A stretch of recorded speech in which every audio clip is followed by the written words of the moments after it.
You're listening to the Christian Post Daily Podcast. Today is Monday, August 17th.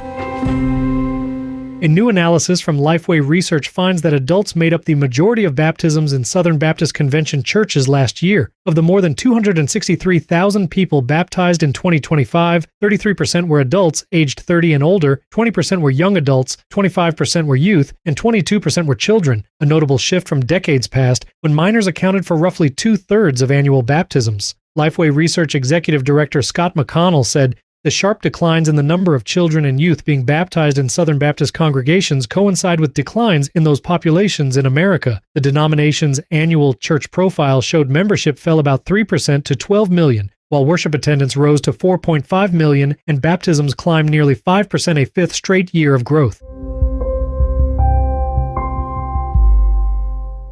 American missionary pilot Kevin Rideout is free after more than 9 months in captivity in West Africa. President Donald Trump and the evangelical mission organization SIM International both confirmed the release Friday. Writing on Truth Social, Trump said, "Kevin Rideout, a wonderful Christian missionary, is back in United States custody," adding that he was kidnapped by jihadi terrorists in West Africa, the epicenter of Islamist terrorism, and telling him, "The United States of America looks forward to welcoming you home." Rideout, 48, was abducted outside his home in Niamey, Niger, on October 21, 2025. Sim says he's in good health and will soon be reunited with his wife Krista and their children. His release follows that of former Marine Robert Gilman, freed by Russia earlier this week. The Israel Defense Forces have sealed off Taybeh, the only all-Christian village in the West Bank, declaring it a closed military zone, a move that bars Israelis and foreigners from entering. The IDF says the order was issued to protect residents in the area after several violent attacks by Israelis in the region. Over the past year, residents say settlers have vandalized the village, tried to burn down the church, torched cars, and set fire to olive groves. Israeli authorities have condemned the incidents, but no arrests have been made. Critics warn such closures can keep journalists and international observers out while leaving settlers in place. Father Bashar Fawadli, parish priest of Christ the Redeemer Church, told Vatican News the situation has deteriorated dramatically, adding, "We feel forgotten and we feel entirely alone. International presence and pressure are vital right now." He's appealed directly to Pope Leo XIV.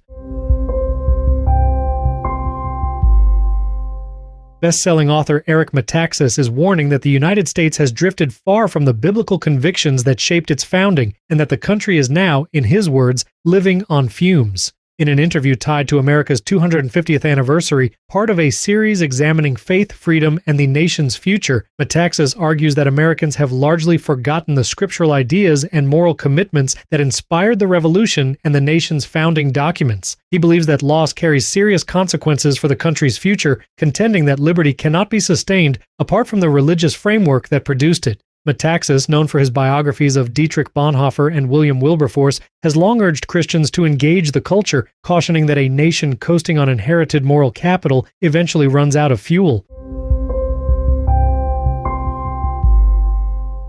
Authorities in 2 states are investigating the decades-old deaths of a retired Seventh-day Adventist pastor's wives, both now reclassified as homicides. Police in Gresham, Oregon have named 86-year-old John Thomas Bridges, now living in Sheldon, Missouri, as a suspect in the July 2, 1993 death of his 45-year-old wife, Astrid Bridges, a case originally ruled accidental. Detectives traveled to Missouri conducting interviews and serving a search warrant. Meanwhile, Louisville Metro Police's cold case unit is investigating the 1972 death of his first wife, Joyce Mabel Bridges, whose body was exhumed in 2015 and her death ruled a homicide. Bridges has not been arrested or charged. "We're not going to rush to judgment," said Detective Adam Wright. Lead Detective Tyson Conroy added, "I am confident we will be able to get justice for Astrid."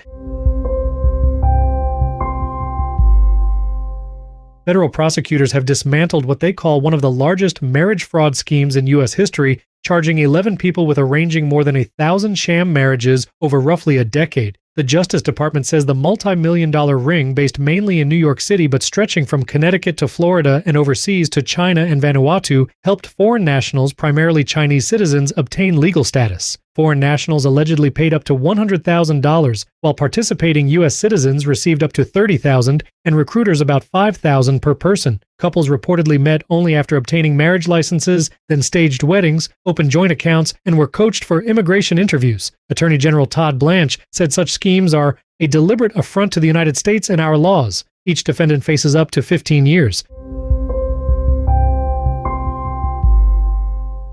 Mel Gibson is offering new details about his long-awaited follow-up to 2004's The Passion of the Christ. Speaking at Fan Expo Boston, Gibson said, "The Resurrection of the Christ has wrapped principal photography after 134 days of filming across Italy, including Rome, Matera, Bari, and Brindisi, and is now in post-production. Both parts were shot simultaneously. I'm editing and doing visual effects. It's pretty crazy. I don't think it's anything anyone would expect," Gibson said. Unlike the original, which used Aramaic and Latin, both films will be in English because, as Gibson put it, the theological download you have to go through is so complex. The story will also be non-linear. Lionsgate has set releases for May 6, 2027 and May 25, 2028. Gibson called it a mission I've carried for over 20 years.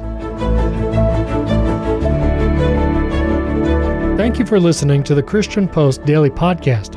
We encourage you to follow the show in your podcast player of choice, Apple Podcasts, Spotify, or third-party podcast players like Overcast and Pocket Casts. You can also download the Edifi app for free and listen to all the podcasts on the Edifi network by clicking the link in today's podcast show notes. We would also appreciate a 5-star rating in Apple Podcasts and Spotify to help us reach a wider audience with the Christian Post Daily Podcast. You can also subscribe to our daily newsletter and get the top headlines delivered to your inbox by clicking that link in the show notes as well. Thank you again for listening to the Christian Post Daily Podcast.